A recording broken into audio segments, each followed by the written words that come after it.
Olá, meus amigos, sejam muito bem-vindos a mais um vídeo aqui na aula de reforço do tio Cláudio. Hoje eu vou te ensinar a ler palavras que terminam com a letra L. Você pode observar que todas as letras L no final estão circuladas, certo? Observe o som desta letra. Vamos para a primeira palavra. P-A é pá. P-E-L, pel. Juntando as duas sílabas, vamos formar a palavra papel. Próxima palavra, R-A, ra, Q-U-E-L, quel. Juntando as duas sílabas, vamos formar a palavra Raquel. Está observando aí o som da letra L? P-I-N é pin, C-E-L, céu. Juntando, vamos formar a palavra pincel. Próxima palavra, F-U, fu, N-I-L, nil, funil. A-N-E-L, nel. Juntando, vamos formar a palavra anel. A-N-I-L, nil. Juntando, vai formar a palavra anil. Continue observando o som da letra L.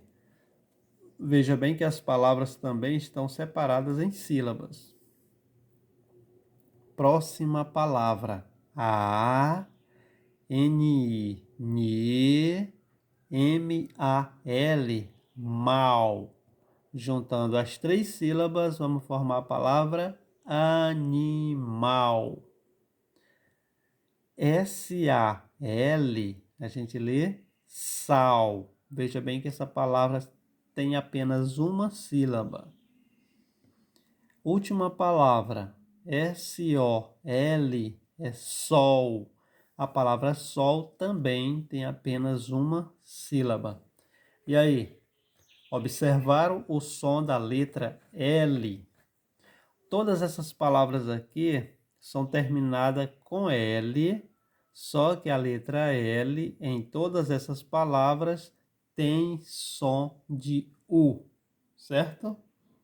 Espero que vocês tenham gostado. Eu quero aqui agradecer de coração todos vocês que têm assistido os vídeos, inclusive sem pular os anúncios, porque isso me incentiva bastante a continuar produzindo conteúdos para você, tá bom?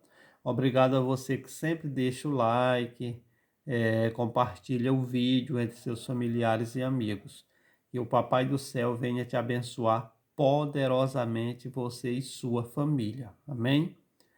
Eu quero dizer também que quando você faz isso, assiste o vídeo, assiste os anúncios, deixa o like, compartilha. Assim você também está ajudando milhares de pessoas que não sabem ler. E a intenção principal aqui deste canal é levar o conhecimento da leitura àqueles que ainda não sabem ler. Então, vamos embarcar nessa causa e vamos caminhar junto. Amém? Um abraço e até o nosso próximo vídeo, se Deus quiser.